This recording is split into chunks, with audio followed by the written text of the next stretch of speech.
Haha, nou is ons by dag 5. En nou is dit nie meer net die storie van Joel, Tom en Die nie, maar van al die dwergies wat saamgekom het Suid-Afrika toe. Want die Tomtar, die dwergies, het somerkersfees kom hou en dit is vandag dag 5. Dis Joelafton, Sweeds vir ou Kersdag.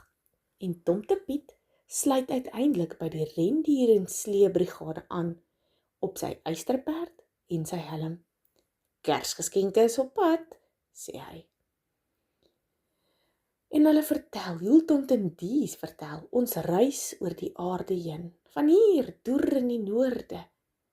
Ja, van deur ver in die Noordpool, tot selfs in die meer oostelike wêrelddele. Ja, ook Nederland, tot gans Suid-Afrika reis ons deur. En hier in Suid-Afrika, waar daar ook kersversierings is, oorsien Poppenossie die Middelburg Kersfeesversierings. Kyk, daar hang kerskouse aan die gordyne. Watse geskenke sou daarin wees? Wat is dit? En daar's bietjie liggies opgesit in die sitkamer. En in Kaapstad is daar ook pragtige bome en selfs in Pretoria versierde huise.